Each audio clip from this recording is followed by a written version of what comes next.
سلام، محمد آقایت هستم با اولین اپیزود از ما دوستا. در خدمت شما دوستان عزیز هستیم. امروز اومدیم پیش یک گردشگر و جهانگر، آقای موسیو، دوست عزیز ما. سلام موسیو جان، خودت معرفی کن به دوستان عزیز ما. سلام محمد جان، وقتت بخیر.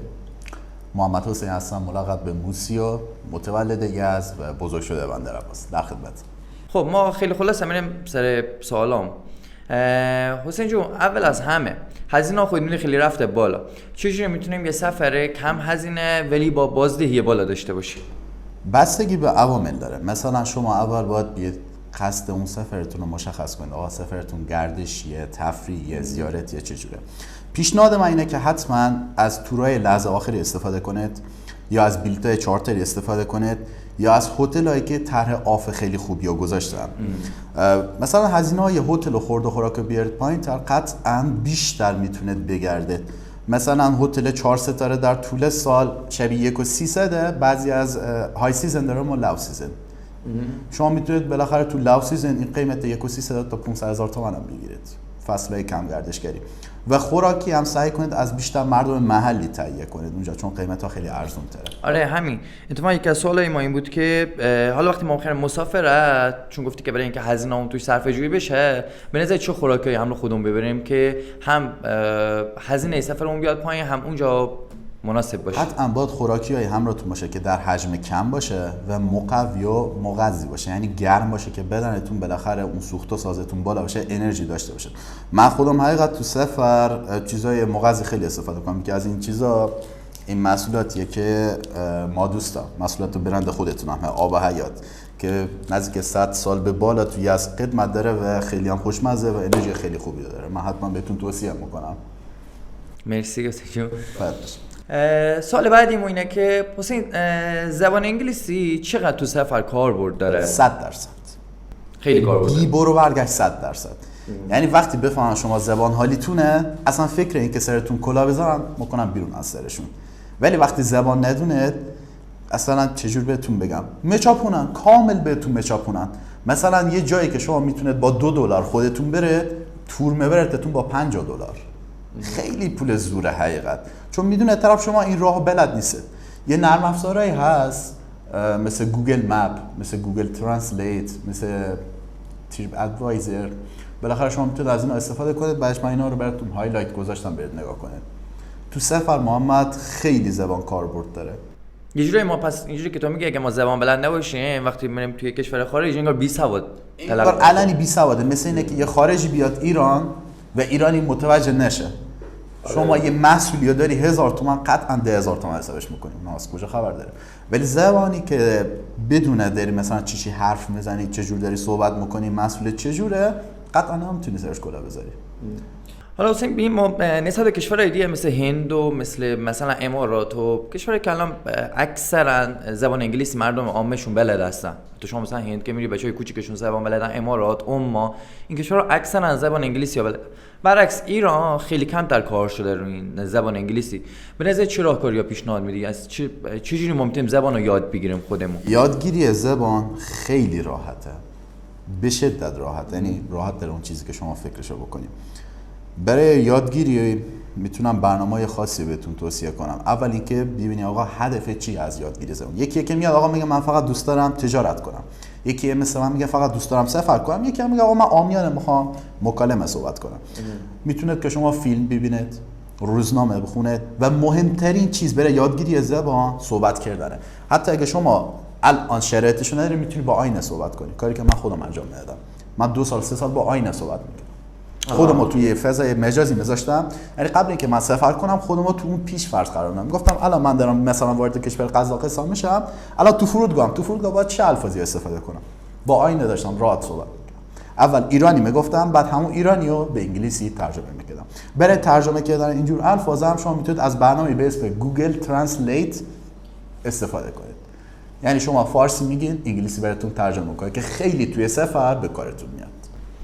پس یعنی پیشنهاد تو اینه که ما اول با کتاب، روزنامه و حتی فیلم‌های انگلیسی، فیلم‌های خارجی بشینیم شروع کنیم، خودمون کم کم دست و پا شکسته شروع کنیم، بعد خودمون با آینه صحبت کنیم. 100% نکن محمد، تا صحبت نکنی چیزی یاد نمیگیری. مثل اینه که من میگم من شنا کردم، 20 تا کتاب خوندم ولی تا وقتی توی آب نرم بیفایده. انگلیسی هم دقیقاً همین جور چیزیه. خودمون رو بندازیم توش. خب تو میدونم خیلی سفر رفتی، مخصوصا سفرهای خارجی، میدونم که کل ایران رو رفتی گشتی، خیلی از کشور رو رفتی دیدی. میخوام سفر که میری چه حسی داره؟ حس خوب، انرژی مثبت، یعنی زندگی ما از یک نواختی میاد بیرون، خیلی حال خوبی داره. یعنی سفر واقعا یه جمله همیشه آدمای معروف میگن پول برمیگرده ولی زمان هرگز. یه شخصی که مثل من توی 27 سالگی داره سفر میکنه با کسی که توی 72 سالگی سفر میکنه زمین تا آسمون تفاوت داره. تا جوونت برید سفر، یه وقتی دیر میشه.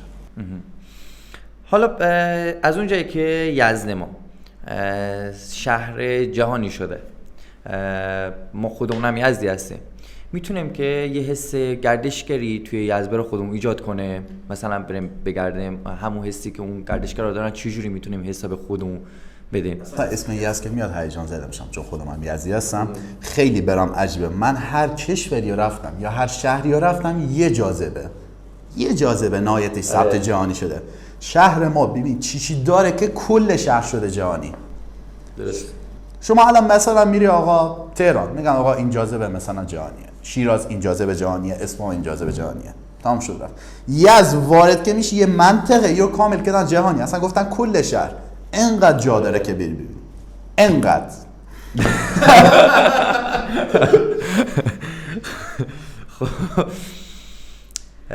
آره یزد ما انصافا یه شهریه که هم مردم نجیب و خوبی داره، مهمان نوازن، به شدت مهمان نوازن، به شدت دوست داشتنی هن. کسایی که به یزد سفر کردن بالاخره تجربه اینا دارن. دقیقاً. خب حسین، حالا همه این حرفایی که زدیم حاضری که الان کل زندگی تا ول کنی از کارتو، مثلا دفترتون رو ول کنی، بلند شی کلا هدفت تا بذاری روی جهانگردی و سفر و گردشگری و اینا؟ سفر محمد مقصد نیست، سفر یه مسیره. مهم قشنگ بود. آره مهم اینه که از اون مسیر لذت ببری. متاسفانه وقتی دوستان میرن سفر، مثلا میخوام برم مشهد، فقط دوست داره این مسیر یه اصلا مشهد 12 ساعتی و میگه 8 ساعته برم. خب بابا صبر کن، توس وایسا، نمیدونم بعضی از مسیرها رو وایسا، لذت ببر از مسیر. مثلا خود این شهری که ما توی مسیر داریم میبینیم خیلی از جاذبه داره. مثلا توس خیلی جای دیدنی داره. کالجنی داره، چشم مرتضی علی داره، باغ گلشن داره. من هر وقت بخوام برم مشهد توس و کامل یه روز وای مثلا. با اینکه چه دوست دارم آقا اونجا رو. تو همین مسیر که ما داریم نیشابور هم داریم. اصلا داریم میریم سفر. محمد بره چی داریم میریم سفر؟ داریم میریم روی هم عوض بشه. خب میخوای رانندگی کنی، خب تو شهر داری رانندگی انجام میدی. چه کاریه؟ دقیقاً. این هم آدم اون خستگی و میری سفر که خستگیت بیرون بره. چرا ما خسته میشیم؟ میدونی محمد چرا؟ چون لذت از اون مسیر میگم که آقا ما فقط باید بریم حرم امام رضا، میام حرم امام رضا یه دقیقه نگاش کن، خب رسیدیم. اصلا اون حسه بهش دست نمیده. آره. مثلا زود فقط دوست داره زود برسه، نگاه کنه اینجا سلام برگرده. این به نظر من خیلی مزخرفه اینجور حسی. دقیقا همینه. میگم حالا ما همین مسیر یزد به مشهد، یزد به تهران، یزد به بندر عباس، تو همین مسیر خیلی شهرها رو داره. حتی یزد به بندر عباس هر وقت میرم کرمان همیشه وای میسم. سیرجان شهرباغ بالاخره جاذبه‌های خوبی داره. حتی غذا یه خیلی خوشمزه‌ای داره. شهرباغ خیلی لبنیاتش خوشمزه ولی کمتر کسی دیدم. کمتر کسی دیدم استفاده کنه. طرف پارو میذاره تو بس 4 ساعت بنده. دقیقاً. اصلا کلا همه میان شب حرکت میکنن که از این تو تاریکی هوا از همه این مسیر کاملا اشتباهه. مسیر حرکت باید روز باشه. تو داری میری سفر که ببینی. اگه می‌خواستی شب حرکت خود سفر هواپیما شو برو. چه کاریه؟ تو اگه دوست داری زود برسی همینجا سفر هواپیما شو برو. حالا حتی اینم یه مقوله یا خیلی آقا زمانه براش اهمیت داره. بستگی به نوع سفر داره. همون نوع سفر که بهت گفتم، کاری باشه، تفریحی باشه، تجاری باشه، دیدن اقوام باشه. من این دوست دارم مثلا برم یه شهری فقط اقوام ببینم. فقط میرم اقوام.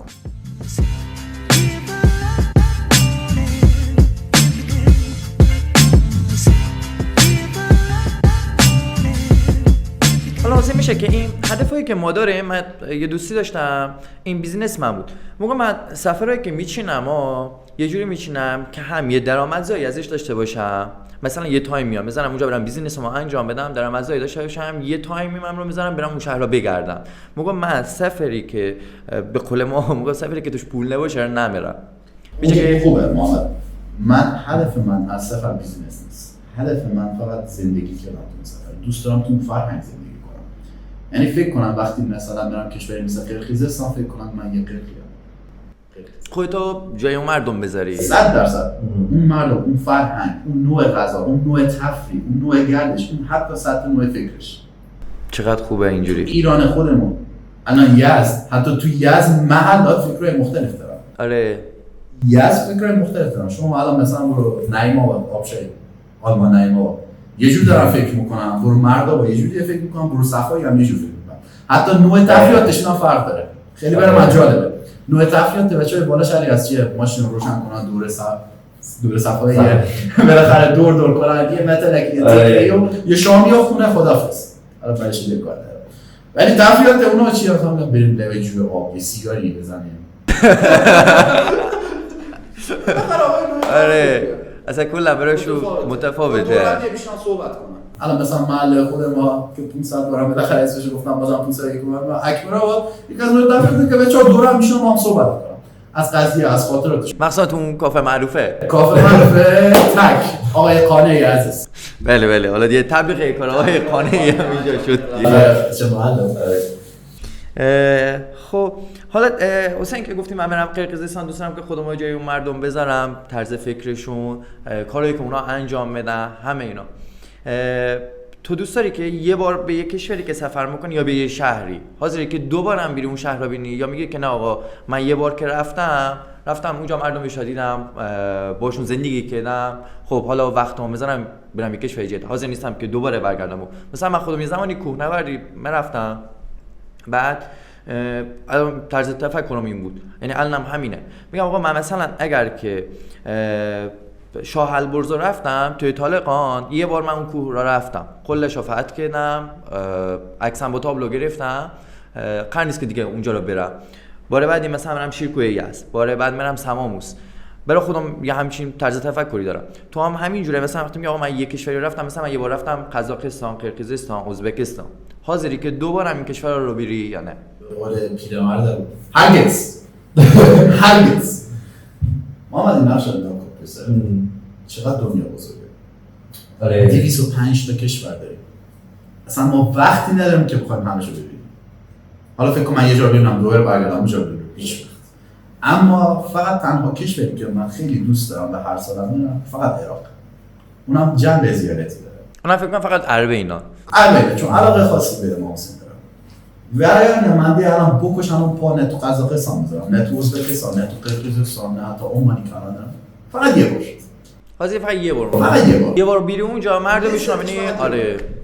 غذا اولین باری که پیتزا خوردی خیلی بده بهت میشنه. ولی الان احتمال بیارم یه برات تنوعی نداره.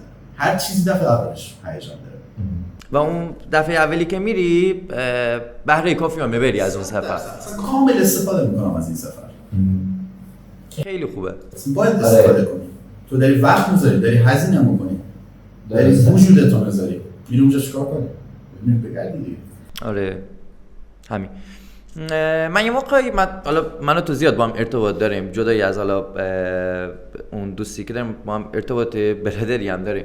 من خیلی زیاد میام جا دفتر تو میرم، یه موقعی رو این تخت وایت بورد میبینم که یه سری برنامه‌ریزی ها کردی، مثلا میگه که خب الان من برم اینجا اینقدر از این سفرامه، میخوام برم این سفرهایی که میری. ما حتی یه بار قرار بود که یعنی یه برنامه‌ریزی الان داشتم انجام میدادیم که با هم گروهی و سفر زمینی بریم کشور مختلف و ببینیم. یادمه که یه ماه پیش تو قشنگ اومده بودی برنامه‌ریزی کردی، حتی مصر رو در آورده بودی، گفتی ما از اینجا رد میشیم میریم توی این کشور، از این کشور میتونیم مرز مشترک دارم، میریم مثلا کشور X.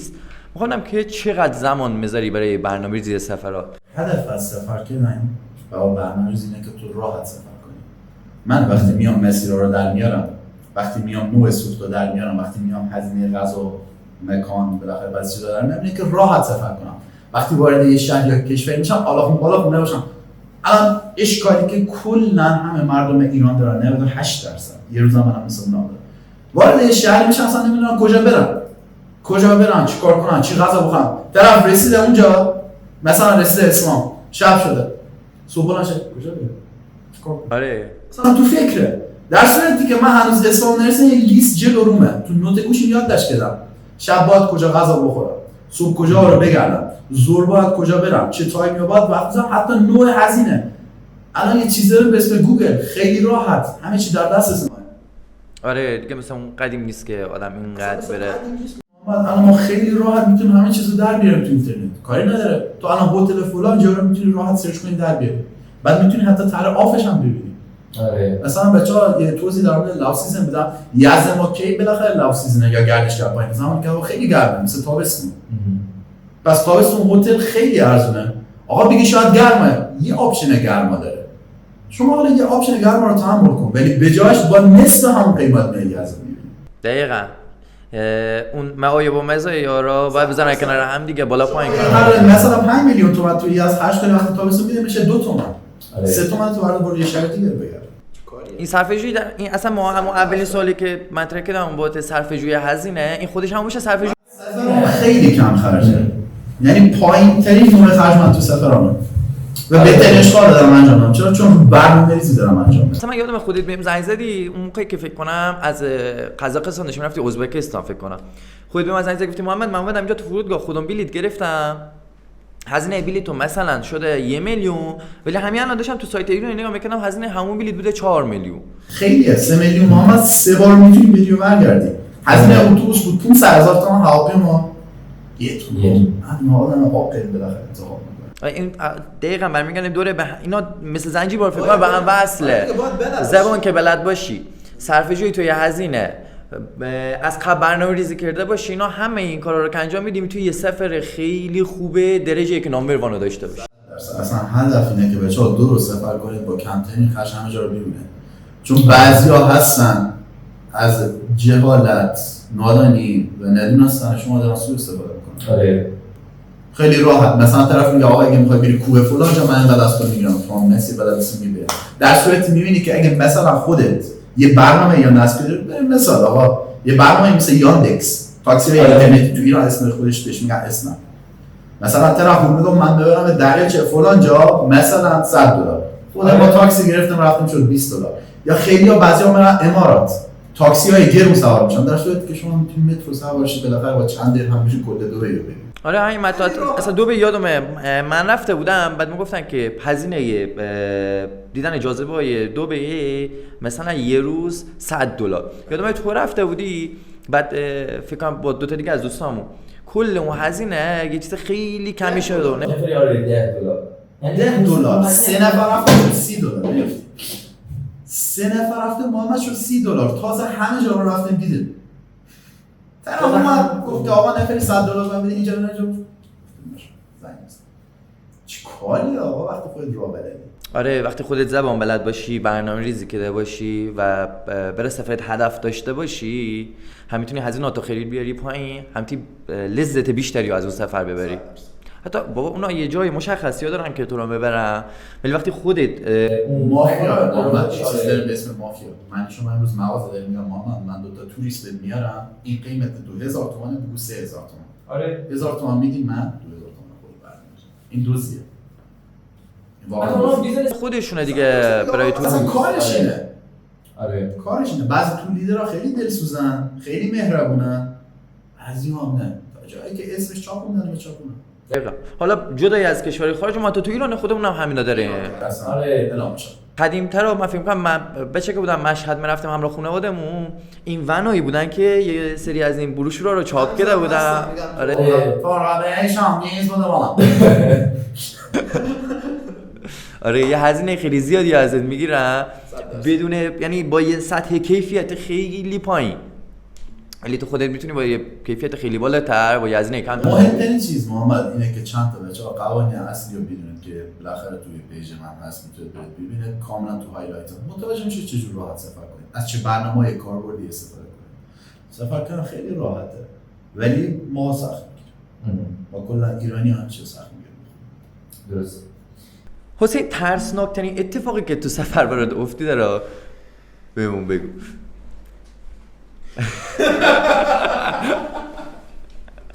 فکر نمی‌کنم که اتفاق ترسناک یعنی برات نیفتاده؟ چرا افتاده؟ چی می‌خندی؟ یاد خاطره افتادم. ترسناکه؟ خیلی ترس. جدی؟ خب برام تعریف کن. کاملا هنوز تو گچه. اون قضیه کم به دست من رسید. آقا من 22 تا شهر ایران رو گشتم، 22 تا استانی از ایران رو گشتم با $100 توی 18 روز. توی 18 روز. این دفعه یه چند روز پیش دوستان گفتن که بریم اصفهان. بله بریم اصفهان. 3 نفر رفتیم اصفهان برای یه شب شد $100. نه ما یه اشتباهی کردیم گفتم آقا تو باش پول لیدر. رفته بود ویلا گرفته بود شدی 700 1 کیلو گوش خریده بود.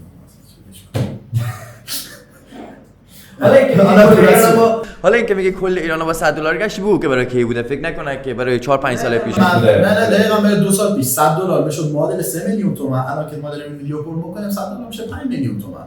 یعنی فرقی نداره. مثلا 200,000 تومان هم زیاد آوردم. ولی کاملا مثلا این قضیه شکست. حالا دور از چه ترسناک‌ترین چیز این بود که محمد اردیبهشت 1400 ما جواب شدیم گفتیم که بریم کی بریم بود هم کنیم تو اصلا مال شهر داد. آره جواب شدیم گفتیم تا انا بریم چه کاری و فلان. چه روز بعد نمیدونم رفتیم هوا 55 درجه. کولر ماشو از کار افتاد. کولر ماشو از کار افتاد و شیشه که پایین باده گرم بود دلت بخواد تو صورتتون خورد. رفتیم تو اینا بالاخره یه دور زدیم اومدیم بیرون ماشین رو خاموش کردیم بیایم پایین عکس بگیریم گوشی داغ کرد گوشی هم خاموش نه کولر نداشتم گوشی خاموش شد آبم تو ماشین نبود پاور بانک هم داشت کسی هم تو منطقه هیچ که تو منطقه هم ساعتم 3 بعد است گفتم حالا مشکل نداره استارت ماشین زدیم ماشین هم شد نه بابا یعنی هر چی اتفاق بعد یعنی اونجا بالاخره اتفاق بیفته برای تو اتفاق افتید اونجا. بعد استارت ماشین هم بزنم روشن نشد نیم ساعت نشستم فقط ساعت می‌خوردم گفتم چیکار کنم من چه غلطی من گفتم من اینجا چه غلطی بکنم همینجوری تو دل خودم نشد گفتم بالاخره آخرین استارت رو بزنم روشن شد نشد همینجا خاک می‌کنن یادت نیست شانس آقا استارت ماشین روشن شد اومدم توی شهر ماشین دوباره خاموش شد رفتیم پیش بالاخره یه تعمیر کاری اومد لبخند زد چه بسته باتری سیف بود بسته باتری شد نه بابا ولی خیلی خوبه که آدم اونجا سفر کنید حتما به دوستاتون اطلاع بده مثل من نباشید که همجور سفر بندازید پایین برید همین مسئله رو من خواستم بهت بگم محمد سفر دستش هم خیلی مزیت داره خیلی هم معایب داره سفر مجردی تنهایی مثل من خیلی مزیت داره خیلی معایب داره آدم باید همش رو با هم در نظر بگیره مهمترین چیز که بچه‌ها توی سفراتون باید در نظر بگیرید همسفر که دست دل باز باشه، مهربون باشه، گذشت داشته باشه، اهل حال باشه، بگید بخنده. از افرادی مثل افراد خسیس و ترس و نغزن آقا بدی سفره و از چیزا بالاخره به قول ما اونه که کرکر میکنن و من اگه باشم من دیگه از دلایی که من اصلا بالاخره دستش هم سفر نمی‌کنم اصلا بالاخره بچه‌ها در جایی اصلا خیلی قوی ندارم طرف کلمه اول کرده و پرتش کنم پایین رحمت اصلا این سوالی که من خواستم ازت بپرسم حسین من به شخص خودم خب مسافرت که میخوام برم یا حتی همین مثلا میخوام برم توی یزد خودم بگردم تنهایی نمیتونم این کارو انجام بدم حتما یه نفر باید همراهم باشه خب اصلا به این عادت نکردم که تنهایی جایی برم یا تنهایی کاری انجام ولی توی چیزی که برام خیلی جالب بود همین کشورایی که اکثر کشورایی که رفتی تنهایی رفتی حتی با ما ویدیو کال می‌کردیم گفتیم من الان دارم اینجا تو خیابون دارم تنهایی قدم میزنم دارم برم اینجا رو ببینم یا تنهایی تو هتل نشسته بودی اصلا من به این فکر می‌کردم که حسین چه جوری میتونه تنها مسافرت بره محمد علت قصد سفر من سفر من گفتم برای یادگیری فرهنگ برای اون چیزایی که ببینم با مردم به اشتراک بزنم آقا توی این کشور این قوانین رانندگی این خوراک این نوع گردش مثلا شما قصد توی چیزی آقا مثلا دوست دارید برید سفر آقا برید دیسکو برید مشروب بخورید برید آقا بالاخره با دختر بگردید گشتم چیزایی که ما تو ایران محدودمون که الان دوست دارید اونجا فقط برید تفریح برید اشغال برید به خود بچه‌ها میگفت من نمیام مثل تو برام نگاه برج کنم میگم من میرم توی دیسکو میگم گفتم باشه منم همون دیسکو رو میرم ولی فقط میرم آدم ببینم آقا جوونشون چه جور درش انجام میده با چی در ارضا میشه ما ایرانی‌ها چه جوره اونا چه جوره قصد سفر من فقط یادگیریه ولی نوع سفری که شما رو میرید خیلی دوست دارم من رفتم چند باری دست جنگ با دوستان خوش میگذره ولی ایمم زیاد داره صبح بلند میشی مثلا طرف 10 صبح هم تازه از خواب بیدار شده هنوز 11 میخواد بره هم 12 میخواد چیزی بخوره یکم میخواد نهار بخوره زورم گرم میشینه تو خونه بعد از اون 2 ساعت میره بیرون ماشین میشه کلام کرده میشه من جو سفری رو تمام نمیرم من دوست دارم صبح که بیدار شدم فقط صورتم شسته باشم صبحونه رو بزنم برم بیرون شب بره خواب برگردم هتل شاید من مسافرت که برم در روز 1 کیلومتر شما رو بخوام فعال کنم، روزی بین 8 تا 9 کیلومتر من دارم راه میرم. حالا چه هوا گرم باشه چه سرد باشه اصلا برام مهم نیست. دارم تو خیابونا قدم میزنم، مردم رو میبینم، مغازه ها رو میبینم. حتی این مجال من دفترش یادداشت دارم، یادداشت میکنم. میگم که این چرا مثلا ترش خوش داره، ترش رو بدوزم میارم تو. یا اصلا الگو برداری میکنی، اسمش نمیشه بزنن دوزی، الگو برداری میکنی میاری. این زنگ بازی یا سیاست خودم دارم میبینم، حتی نوع برخورد فروشنده رو دارم میبینم و اون انجام. دقیقاً چقدر خوبه. اصلا می‌بینی من حالا بیشتر تو کار خودمون، خب شما تولیدی مواد غذایی داره، من مثلا یه قانونی برای خودم گذاشتم که آقا من حداقل یک بار در سال رو یک کشور خارجی برم، اصلا ازشون الگو بگیرم، ببینم الان توی بسته بندشون چه تغییری ایجاد کردن، توی بسته کیفیتشون، تنوع محصولیشون، حتی برخورده اون فروشنده هاشون ببینم چجوریه، همونا بیانم توی کشور خودمون پیاده کنم، چون اونا بالاخره یه قدم از ما جلوتر هستن. حالا یه چیزو میدونیم، هر کشوری توی یه چیزی خاصه. مثلا خیلی از معمارای اروپا میرن ایتالیا، بله قرار کپی برداری میکنن چیزی که داره تو خیابونا نمای رو میشه. درسته. خیلی خوبه این، به نظر من عالیه. یا طرف تو صنعت قهوه سازی بعضیا میرن برزیل، حتی توی مواد مخدر هم همین. جدی میگم، طرف میره مکزیک، میره پاناما، میره کوبا، اصلا یاد میگیرن. این کپی برداری اصلا کپی برداری عالیه، اصلا خیلی عالیه. الان روابط ایران و ترکیه رو ببین، اصلا فکر می‌کنم من وقتی میرم ترکیه فکر می‌کنم اصلا برم تبریز، اصلا فکر نمی‌کنم به کشور جدید اومدم. کاملا کپی برداری هم. مثلا ایرانی‌ها انگار اونجا سفر. دقیقاً اصلا حس غربت نداریم. اصلا حس غربت نداریم. مثلا کسایی که بوتیکی دارن کجا من لباس می‌خرم؟ من ترکیه، من وام. لباس مفت می‌خرم بیارن اینجا بفروشن. یا کسایی که بخوان لوازم بالاخره الکترونیک بخرن، لپتاپ، موبایل، کجا میرن؟ میرن امارات، میرن شارژه، آره میرن ابوظبی، میرن دبی، استوک میخرن 9 میلیون میاد اینجا بفروشن 5 میلیون. حالا 95% از الان این سیستم ما و گوشای استوک ما. کسایی که الان میرن عراق چیکار میکنن؟ من کاشیاشون من صادر بکنم. آره این میشه همون بیزینسی. من اینجور سفر رو یا دوست ندارم. من نوع سفرم فرق میکنه. من یه جهان گردم. بیزینس من فقط تو کار خودم. ولی توی سفر من بیزینس من نیستم. من یه جهان گردم. بعد یکی سالی که ازت پرسم اون باید ترسناکترین اتفاقی بود که افتاده برای یکی سالی که عجیبترین چیزی که دیدی توی سفر یا عجیبترین اتفاقی که برات افتیده را عجیب به اون بگی؟ عجیب که خیلی زیاد داشتم. حالا یکیشون که خیلی تو ذهنت بولتر شده. این چیزی که بود یه پروازی بود از ازبک، می‌خواستم برم قرقیز. خب رفتم توی هواپیما 3 نفر تو هواپیما بود. گدی فقط 3 نفر تو هواپیما بود. بعد تعجب کردم گفتم اشتباه نمی‌کنم. گفتم برای چی اینقدر تعداد کرد؟ گفت پروازتون چقدر تأخیر داشت؟ گفتم 5 ساعت. گفت همه کنسل کردن. یعنی دیگه مهمان دارم میومد کنار ما میشست با هم صحبت می‌کردیم، خودمون بلند می‌شدیم می‌رفتیم چای بخوردیم، آب می‌رفتیم بخوردیم، می‌رفتیم تو کابی خلبانه رو می‌دیدیم. خیلی ریلکس. چقدر جالب. یعنی اونا فقط 3 نفر بودیم تو هواپیما. میتونیم که اینا اینجوری بگیم که اونا پس برای این 3 تا مسافرشون هم خیلی ارزش قائل بودن که این برام عجیبه. تو ایران اگه 10 تا صندلی پر نشه کنسل میکنن پروازو. استرداد میزنن. آقا خدافظ. اونجا 3 تا مسافر. هواپیما که 300 نفر صندلی داشت 3 نفر سوار شد. با اون 3 نفرم رفت. البته من میدیدم که تو سفرات جایی هم که رفتی کنار بغل اون آدمایی که میشستی باشون خیلی خوب ارتباط برقرار می‌کردی باشون. من رفتم اونجا که چیزی یاد بگیرم. رفتم اونجا که بالاخره با فرهنگشون آشنا بشم. چجوری میتونم با فرهنگ آشنا بشم؟ کتاب بخونم، کتاب اینجا بخونم، موبایلم همینجا می‌بینم. من بلند شدم رفتم اونجا چیکار کنم؟ رفتم با آدمای محلی ارتباط بگیرم. یه نفر میاد توی یزد، چجوری میتونه یزد خوب بشناسه؟ بیاد با من صحبت کنه، با شما صحبت کنه. با آقای فیلمبردار عزیز صحبت کنه. حتی ما خودمون که محلی هستیم یه جایی رو داریم توی یزد خب که اونجا کمتر نسبت به جای دیگه‌ای که هستش که اکثرا گردشگرا میرن کم رنگ تره اون جای تاریخی. ما مثلا یه مسافری که از بیرون میاد، حتی از مثلا دوستایی که از شهرستان میان هست، ما اونا رو حتی اونجا هم رو میبریم بهشون نشون میدیم که اکثرا وقتی مثلا شاید طرف من یه بار اومده بود یزد، یکی از دوستان ما چند سال پیش اومده بود، بعد به من میگفت که مثلا نمیدونستم که مثلا یزد اینجور جایی هم رو داره. من کلا ذهنیتم از یزد فقط اون قسمت مسجد جامع امیر چقماق همین بود. من فکر می‌کردم کلی یزد همینه. ولی من بقیه جای یزد که بردم بهش نشون دادم، خودش تعجب کرد. گفت یزد همچین جایی هم داره. یعنی چون سفر قبلی که خودش اومده بود مثلا یا حالا لیدر داشتن یا مثلا خودش چند جایی رو در آورده و رفته و دیده بود، بعد وقتی اومده بود با ما داشتیم یزد رو بهش نشون میدادیم، خودش خیلی براش جالب شده بود که آقا یزد مثلا یه همچین جایی داره. دقیقاً این که میگی من باهاشون دوست میشم، ارتباط برقرار میکنم که ببینم که چجوریه، همینه. الان مثلا دیدگاه ما نسبت به آمریکا چیه؟ میگن مرگ بر آمریکا. ما آرزومه که بریم آمریکا رو ببینیم.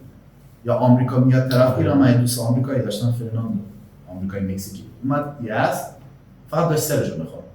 میگم من تو حیرت این کشور ایران موندم. گفتم چرا؟ گفت 4 فصله اینجا. گفت میرم جنوب هوا شرجه، میرم شمال هوا خونه که میام یزد بین این دوتا. خیلی براش عجیب بود.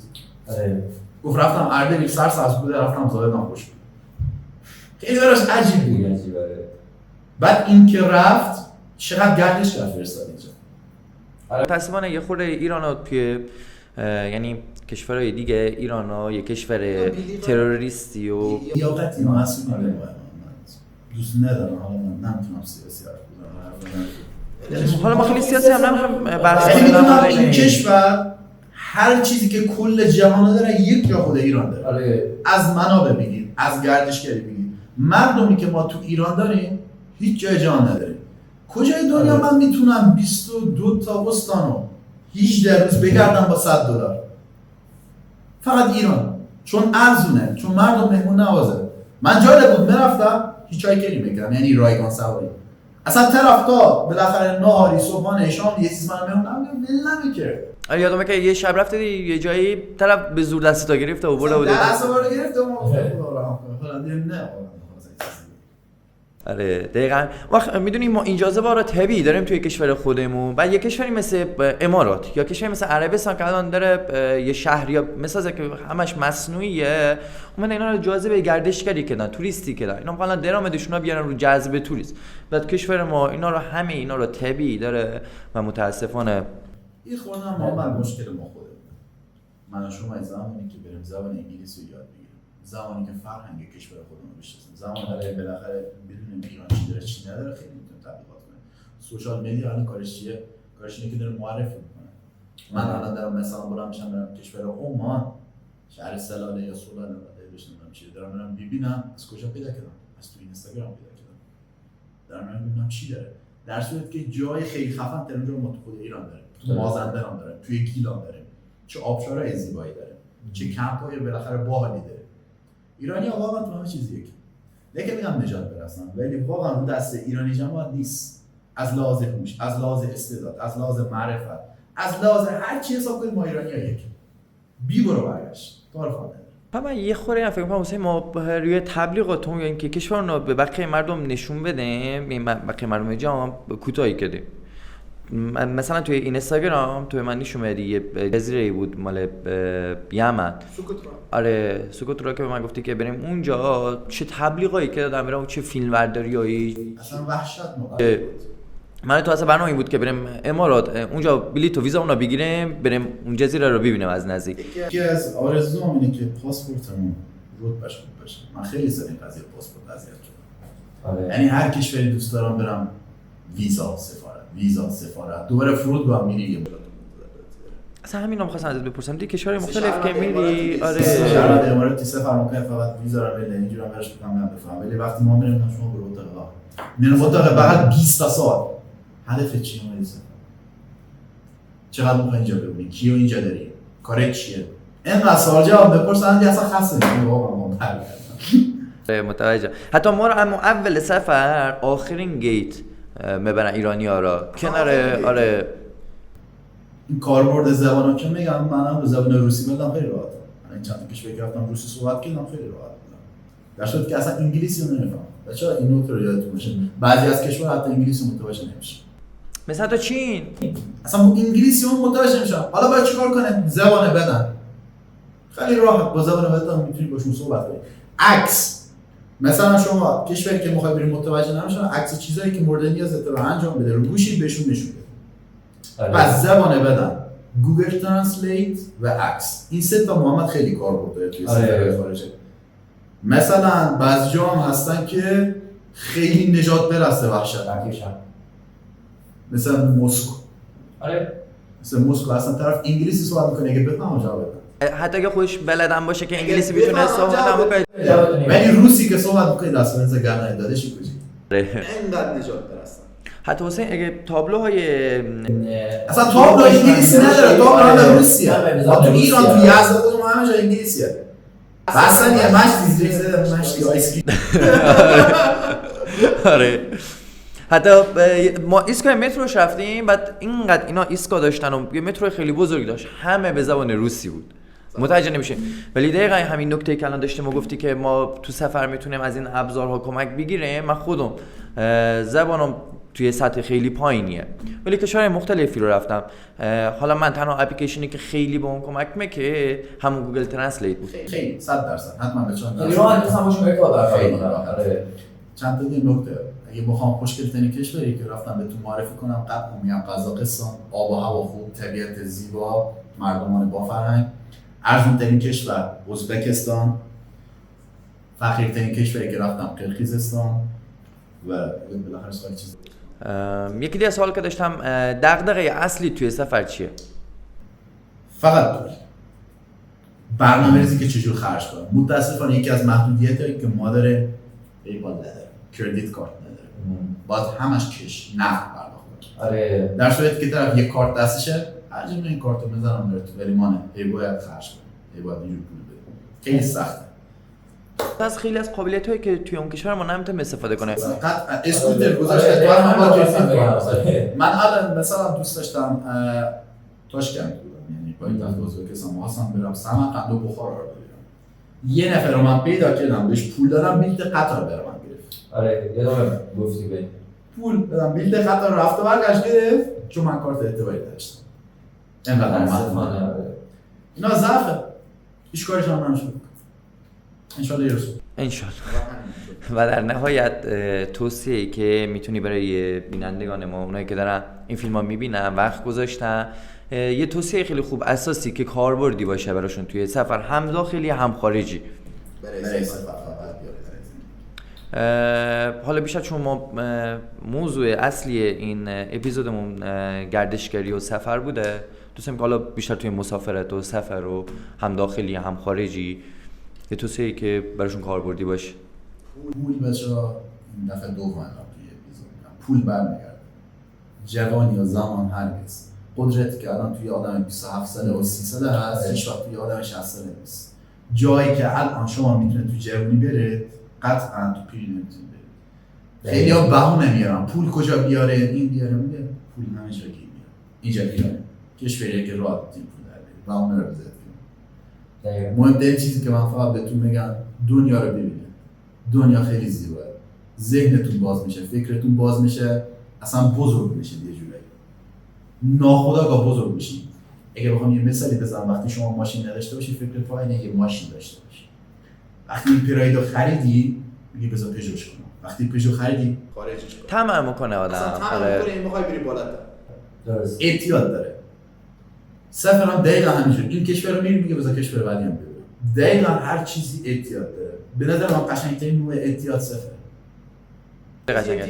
آره حتی مثلا حسین لذتی که من و تو توی سفر میبریم به خاطر اون اقتضای سنیمون که توی جوونیمون داریم سفر میکنه، اون لذتی که ما میبریم قطعا یه آدم 50 سال اون لذت رو نمیبره. آره. از آقاموی میخوام اینم توی رست کلیپام اضافه. حسین ترسناکترین اتفاقی که تو سفر برات افتیده رو بهمون بگو. اون خاطره ترسناکی که بهت گفتم $100 میدی میگم کجاش ترسناک بود. صبحش برم من SMS اومد 2/4200 پرینت رفت برگشت مدت 3 روز 2/4200 ما 2 شب رفتیم اسفان یا یه شب فکر کنم یا 2 شب تازه یه شب فرهنگی آخرش 600,000 تومان شد $100 5 میلیون تومان. داداش من این پولو برداشتم رفتم دبی. آره این دقیقاً برمیگرده به اون برنامه‌ریزی نکردنه. برنامه‌ریزی نشده. آره طرف رفته ویلا گرفته شده. با اسمت هم نمی‌تونم بگم. حتما توی سفر خودتون برنامه‌ریزی کنید بچه‌ها. یا از یه آدم مطمئن بالاخره کار یه نفری که تجربه داره، تجربه داشته باشه، کاملا اورنج نزد تو گچ. ما هم داریم قسط بدیم نوتین از این. موسیو جون دمت گرم، ممنون از اینکه برای ما وقت گذاشتی، برای بینندگان عزیزمون وقت گذاشتی. امیدوارم که همیشه شاد و سلامت و پیروز و همیشه در سفر. جان محمد جان خیلی خوشحال شدم. بالاخره هم دیدیمت هم صحبت کردیم. در مورد محصولاتت کاری به تبلیغ ندارم، واقعا محصولاتشون خوبه. کسی که بیش از 1 قرن تو شهر یزد بالاخره تجربه داشته باشه فکر نکنم کمتر چیز الکی باشه. برای یه بار مثال ها بخوره، نه محمد پولی به من بده، نه من چیزی که خوب باشه دلی بگم. حقیقتش تو سفرام هم همینه، هر جا میدونم خوبه استوری میکنم، نه آقا برید اینجا خرید کنید، نرید مثلا توی فرودگاه پولاتون رو چنج کنید، سرتون کلا بزنید، درست. برید توی شهر چنج کنید، برید فلان جا. ممنونم لطفت نسبت به ما حسین جون. دوستان عزیز ممنونم که وقت گذاشتید ما رو دیدید. سابسکرایب بالام رو بزنید. امیدوارم که همیشه شاد و پیروز و موفق باشید. به امید دیدار.